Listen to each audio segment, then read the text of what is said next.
Wake up! Hey, wake up! The sun's frying your butt! Huh? Are you alright? Can you hear me? Do you remember your name?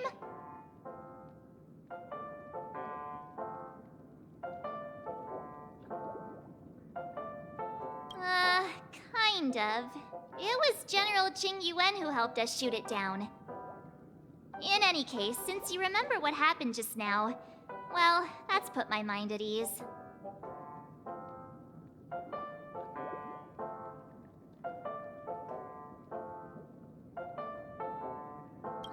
It's a long story. Simply put, Don Hung used the Jade Abacus of Allying Oath when we were in the middle of a fierce battle, and summoned the General to help us just in time. And then we returned to reality. Look, this is your room. Everyone else has also returned from the dreamscape. Himeko and the rest are at the lobby discussing matters with the General. And now that you're awake, we should tell the crew that you're all right. Come with me. Not going to come chat with me, sleepyhead? That voice... is that Black Swan?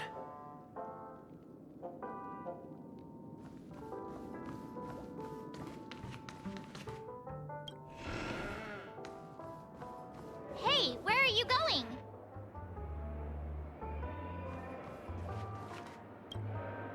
Hey, we meet again, sleepyhead. What's Miss Black Swan doing here? Nothing, Miss March. I noticed he was awake and wanted to check to see how he was doing. Though the strike from the General was timely, its destruction was also immense. When emanators collide, ordinary people inevitably suffer. But, luckily for them, the dreamscape is my home turf. Thankfully, I managed to get everyone out before the harmonious choir collapsed. Oh, so that's what happened! Thank you, Miss Black Swan! Don't mention it. After all, I wouldn't want to see such precious memories vanish. You're heading to see your friends, aren't you? Would it bother you if I walked with you for a short while? Of course not. But you're not planning on doing something like last time, are you? Why would you think that? I've never harbored any ill intentions. Well, not when you are around, anyway. Himeko and Mr. Yang are probably still busy. Let's go look for Don Hung first!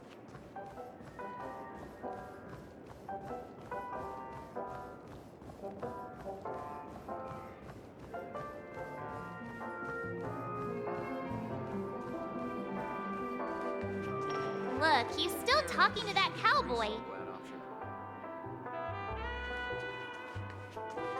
One peach soul glad, shaken, not stirred. You're awake. How do you feel? Well, fork me. You must be that Stellaron they were talking about.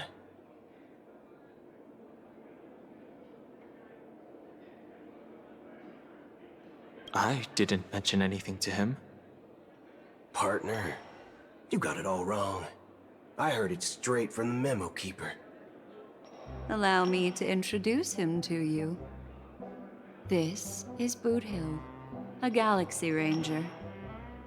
During our pursuit of a certain person, we crossed paths and just so happened to uncover a shocking plot being concocted by Mr. Sunday.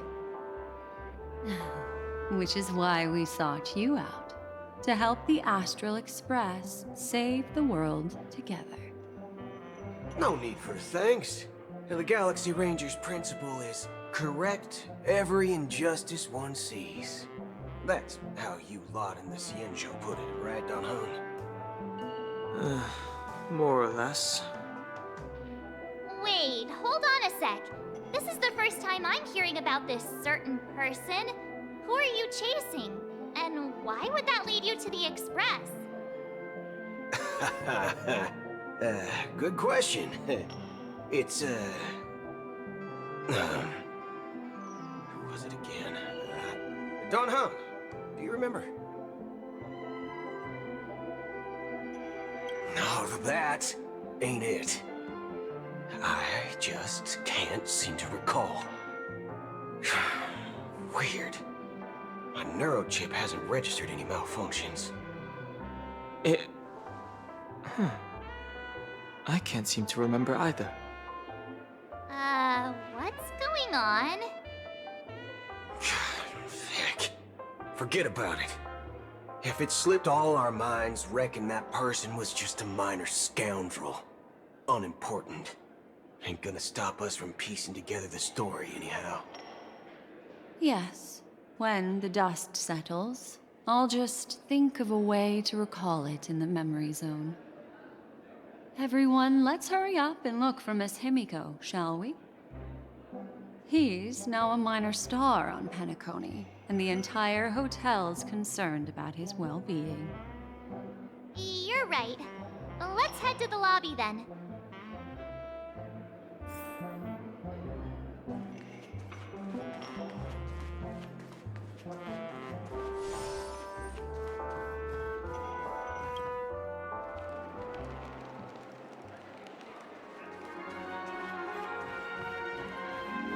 Look, they're with the General.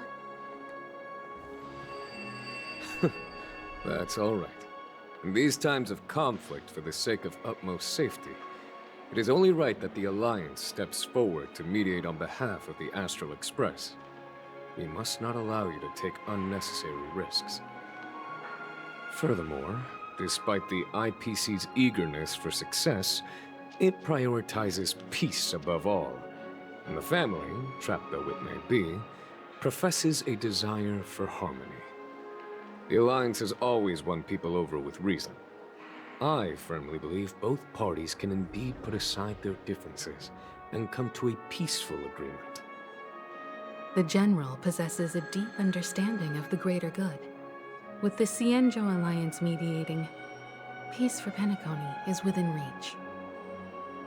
You flatter me. But ultimately, it's been all down to the Express. Without your efforts, this sweet dream paradise would have been claimed by the last remnants of order before there was even a shot at peace. Well, would you look at that? Here comes the big hero.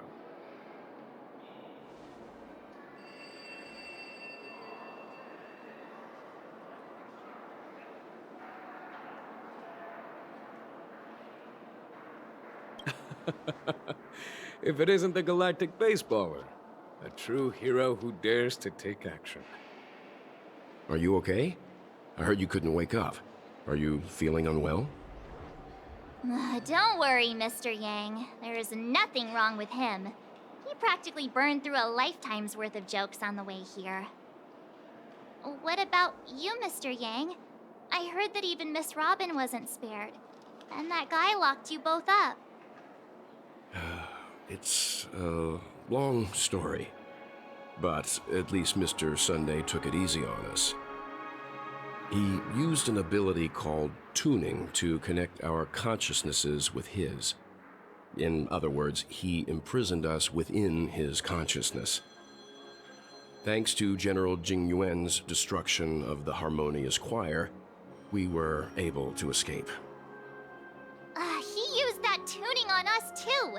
Does that mean that we were almost imprisoned as well? I can confidently say now, he was truly after a fair fight with us. Had he wanted, he could have easily taken us down, without so much as lifting a finger.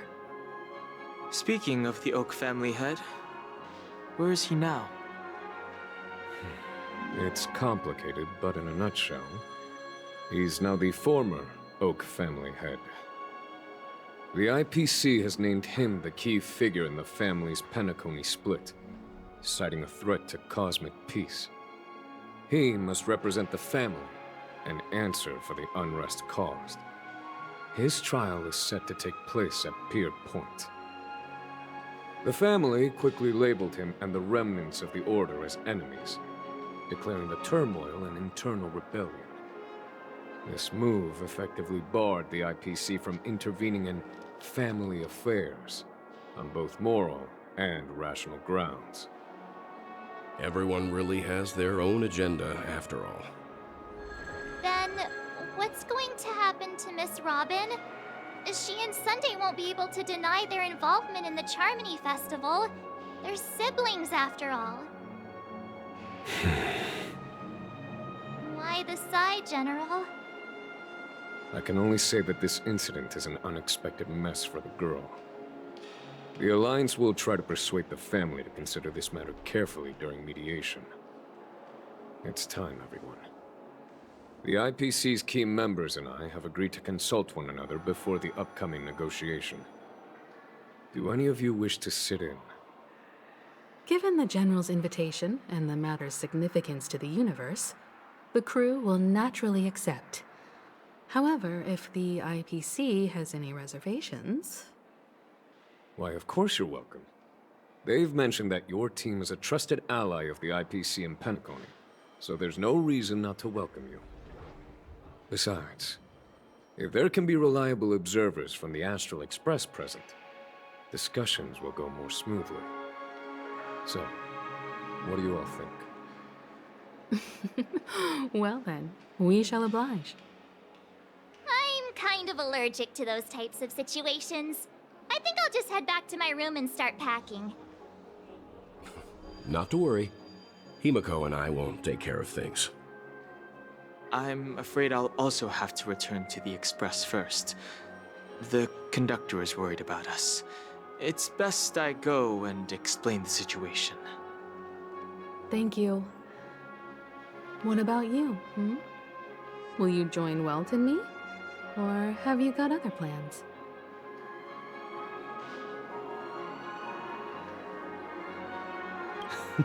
Great. Although I'm not too sure of the reason. The representatives from the IPC have insisted on his presence. Allow me to lead the way. Follow me, please. The negotiation will commence at the hotel lobby. Everyone, please, follow me.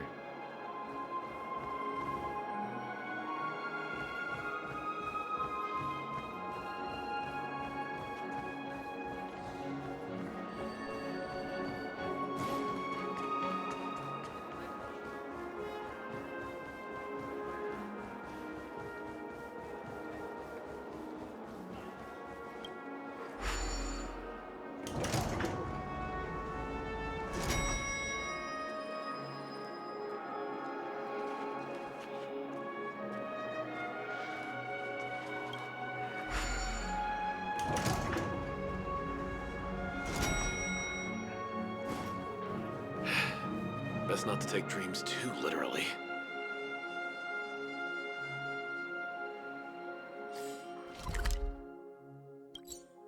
Mr. Aventurine and Miss Topaz are here too. Oh, and who is that over there? The Intelligentsia Guild's Dr. Ratio. This assembly is quite something.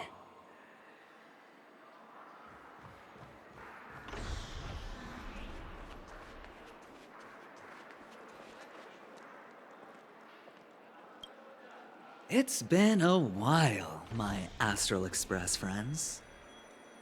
I would also extend my sincere thanks to you, General of the Lawfu. The presence of everyone here assures that the talks will likely reach a conclusion that satisfies all sides. Oh. Looks like everyone has come with expectations. Care to share? Of course. Topaz, if you please. Sure, leave it to me.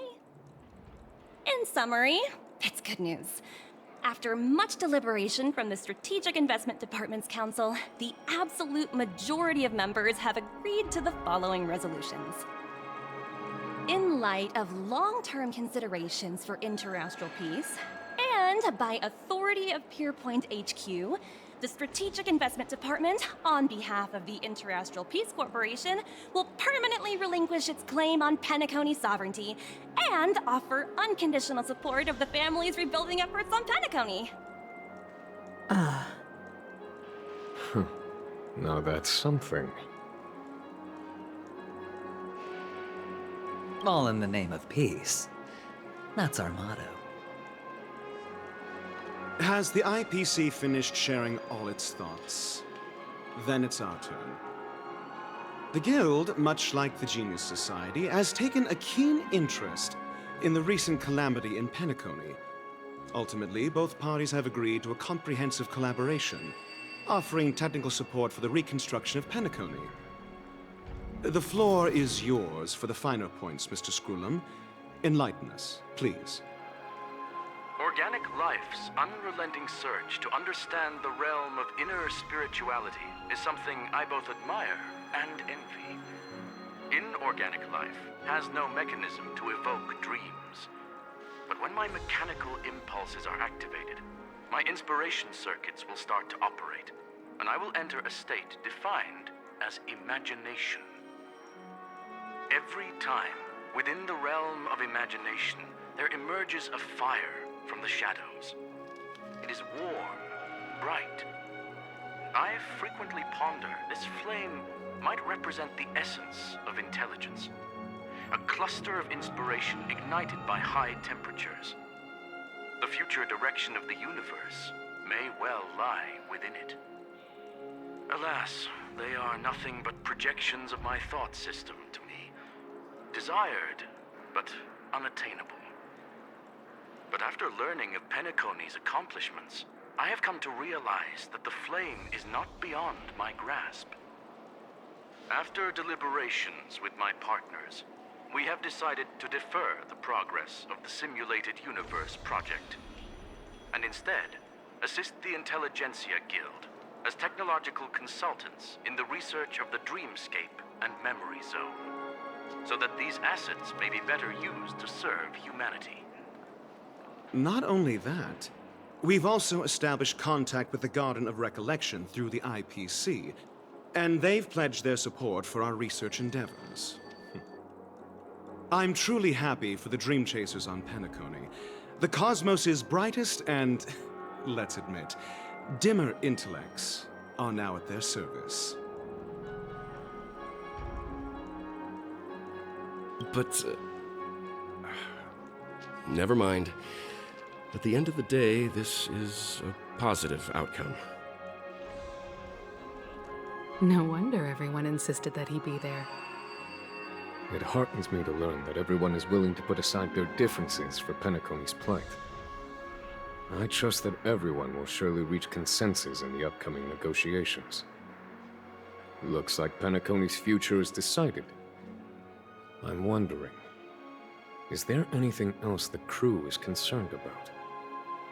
Peace is our greatest wish. Beyond that, we desire nothing else. Well, that's good. Now that everyone's minds are at ease, I shall take my leave. You may now depart with peace of mind. The Alliance will deal with all subsequent procedures.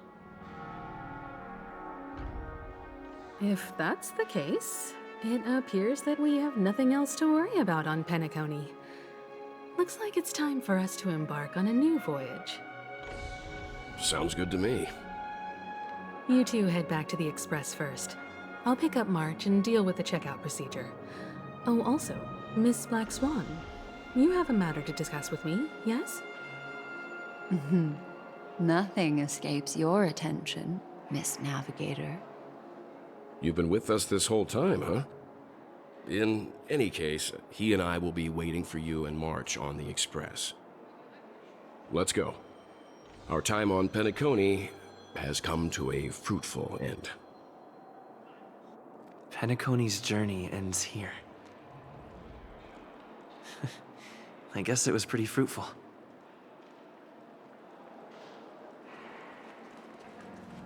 Why is there a record of your stay from last month?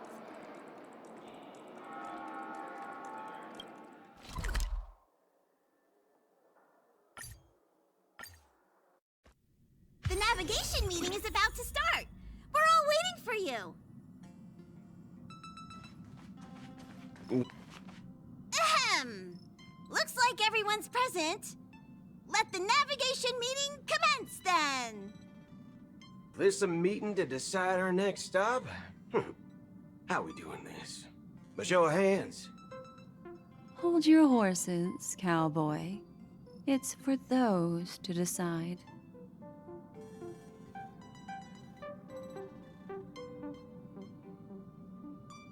Allow me to explain. Mr. Boothill and Miss Black Swan submitted a request to temporarily travel with the Express for their own personal reasons. As you all may know, the Astral Express never declines any passenger whose heart yearns for the distant stars. Therefore, they will be traveling with us for a while until they reach their destinations. Whoa, the Express is going to be much livelier now. But, Miss Black Swan, you better not use your memo keeper abilities to pull any pranks. Understood, Miss March. I promise you, you'll never see me in your room while you're taking a break. Don't! You're freaking me out. All right. Now that everyone's met everyone, we can continue our navigation meeting. Firstly, Pom-Pom wishes to thank everyone. If it weren't for you all unearthing the truth about Penacony, Pom-Pom would have never known where Mikhail and the rest had gone. What they had to go through was regrettable, but I reckon they all fulfilled their wishes. And it was thanks to all of you. Thank you, everyone. Now then, we come to the crux of this navigation meeting. We must decide on the Express's next stop. Let me introduce our current options. The first choice is from Himiko, the oceanic planet of Lushaka, a planet composed entirely of water. Many aquatic races reside there. Of course, it's also the home planet of the venerable, nameless Mikhail. The second choice is the agate world Melustanen, suggested by Welt. It's famed as one of the initial sites of the Stellaron disaster, and the place where the beauty Idrilla ascended. Today, it's celebrated as a planet of undying allure. The third choice is Edostar, a planet nestled within a vast ion storm region, currently under assault by the Antimatter Legion. However, the distress signals from there have recently ceased, prompting the IPC's wish for us to check in on the situation. The last choice, courtesy of Black Swan, is the glass belt Petravia, a massive belt of asteroids that was turned to glass by the Lord Ravager Zephyro. These days, it's apparently known to house one of the branches of the Morning Actors Troupe. Ooh, so many options. I'm seeing stars already. Next up, everyone will select the destination that they wish to visit, and then we'll put it to a vote.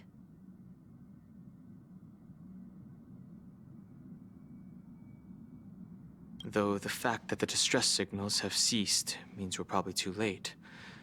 But I still think we should investigate the situation there. Yes, I agree. As Nameless, should we not extend a helping hand? You and Dan Heng make good points. I'll throw in a vote for Edostar too. If that's the general sentiment, then we should indeed investigate. I vote for Edostar too. All votes for Edostar! Looks like we have a winner! Next stop, Edostar! Then this navigation meeting is adjourned. I'll go check the warp jump coordinates. Everyone can catch up on some rest in the meantime. When it's time to make the jump, Pom-Pom will make an announcement. There's still some time before the jump. What should I do? How about a chat? Over here.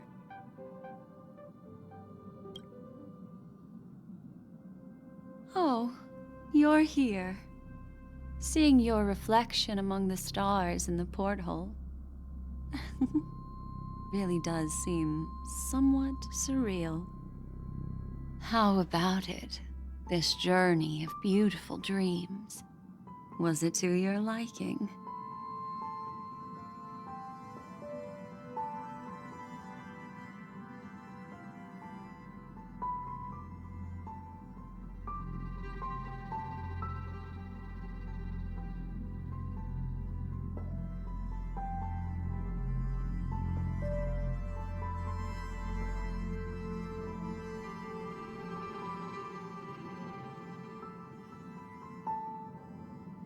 Oh, such elusive emotions.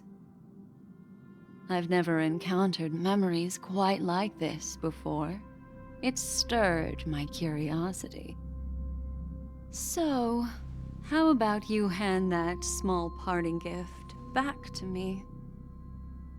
I'm quite eager to have it back.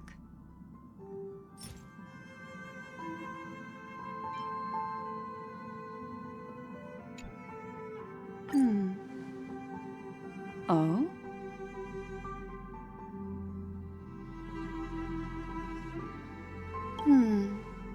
Never mind. I just stumbled upon a particularly fascinating spot in your memory. Before I explain, I would like to apologize to you. This farewell gift I gave you isn't really a compass from the memory zone, but merely an empty light cone. Remember when we entered the hotel in the dreamscape for the first time, and I procured a few trinkets from your companions? Their functions are similar. This way, I can always be attuned to your location, ready to assist immediately if you encounter any threats. But this is not its most intrinsic function. Light cones are slices of light used to encapsulate solidified phenomena. This empty light cone is the same.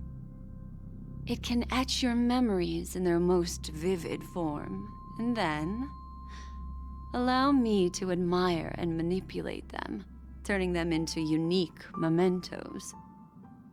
All the world is born from the power of mind and soul, and that power is memory.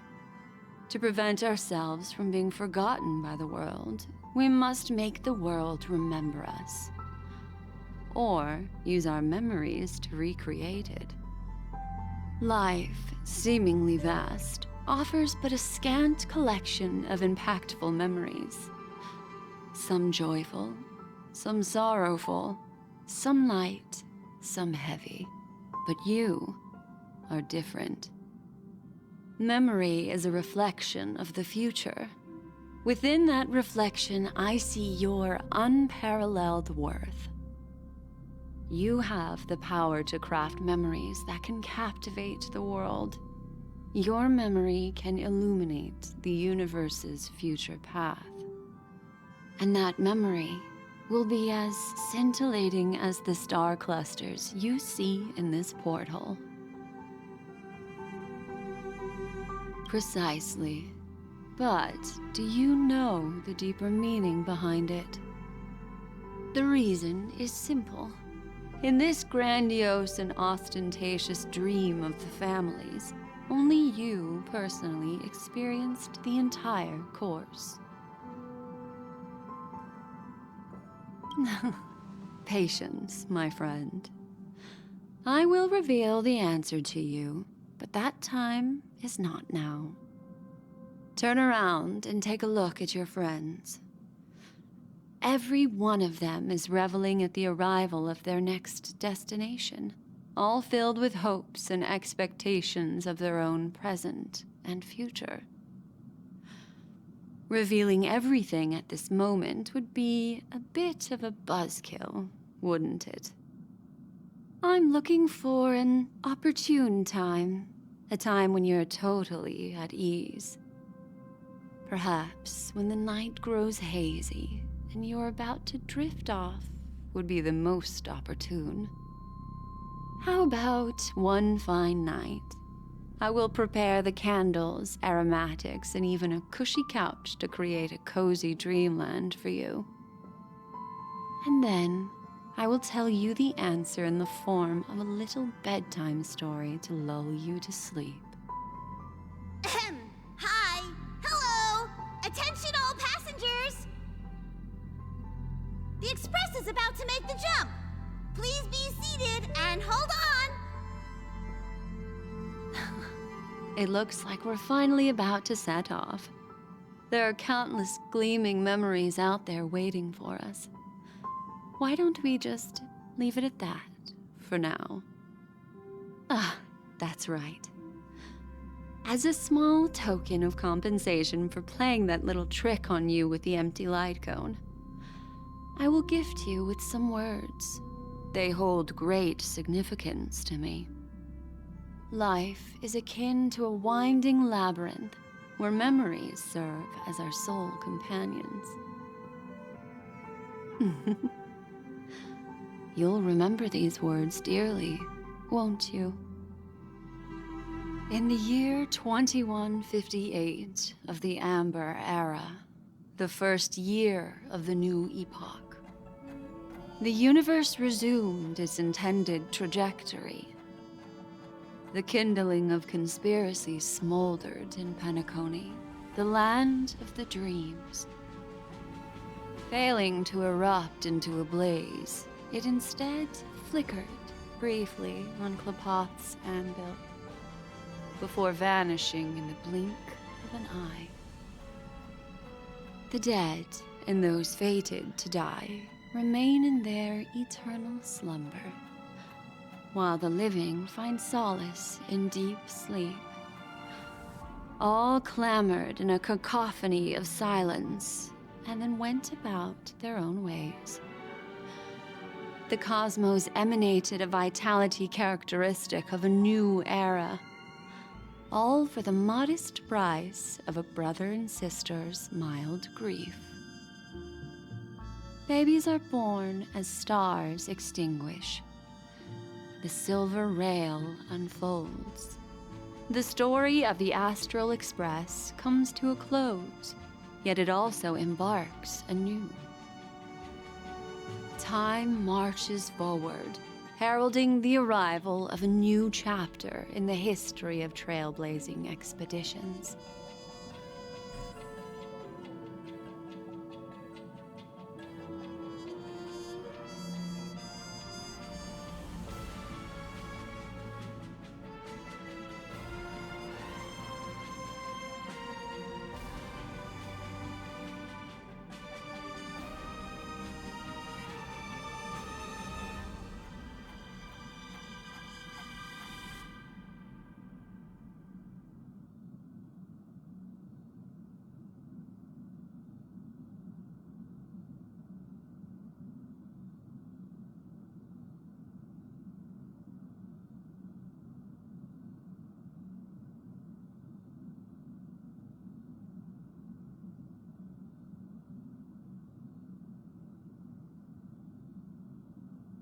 Countless shooting stars streak the sky tonight. If you can pick the right one, it will carry your wish to thousands of distant worlds. You're feeling very relaxed now, aren't you? So, then, it's time to tell you a little bedtime story. Well, let's start with a conclusion. The crew was defeated in the battle against Sunday. Everyone in Penacony failed, and no one survived. But don't panic. The truth, as horrifying as it may be, is not yet irreversible. There's still a glimmer of hope, and that's why I'm here. Next, I'll use this empty light cone that carries all your memories to relive everything that happened before. And when this story reaches its end, I'm sure someone as clever as you will notice that. There's a major flaw in the story you have experienced, yet within that flaw lies a glimmer of hope. Are you ready for it? Do you remember everything? When the clock turned back, the Express started a warp jump, sending you to a strange dream. You were bewildered back then, and then a Galaxie Ranger named Acheron showed you a way out. When you arrived at the Reverie Hotel, you met the doorman Misha and had a confrontation with Aventurine, an IPC representative. Thankfully, Acheron appeared again and helped you. After that, you saved Firefly and explored Penacony together. During the tour, you ran into Sparkle disguised as Sampo and accidentally entered a child's dream. There, I rescued both of you from death, but Firefly didn't return to reality. She realized the truth and tried to involve you in her plan, but that resulted in an accidental death. Even more unsettling, you soon encountered another murder. The 2 cases of death prompted you to investigate the truth behind the sweet dream. Despite your efforts to gather information about the 2 victims, you didn't make much progress. But you did learn about the watchmaker from Gallagher. Meanwhile, Aventurine was secretly carrying out his scheme, in which you were one of the pawns. In the midst of a fierce battle, Acheron revealed her true identity as an emanator of the Nihility and unsheathed her sword. That strike foiled Aventurine's plan and opened a passage between the sweet dream and the original memory zone. Upon your arrival at Dreamflux Reef, you learned the truth that death was actually dormancy, as well as the truth about the dreamscape, the Stellaron, and the bellboy, Misha. You split up with Sunday and Robin, looking for a way to seal the Stellaron. However, it turned out that Sunday and the Dream Master had their own hidden agenda. And you had to engage in an ultimate duel on the stage of the Charmony Festival. Finally, the story reached its conclusion. You emerged victorious, with the Trailblaze triumphing over the Order, and Penacony embracing a bright and peaceful future. This marks the end of the thrilling journey in Penacony. I'm sure you've already noticed something unusual, haven't you? The major flaw, which contradicts all the known information, hides in this story.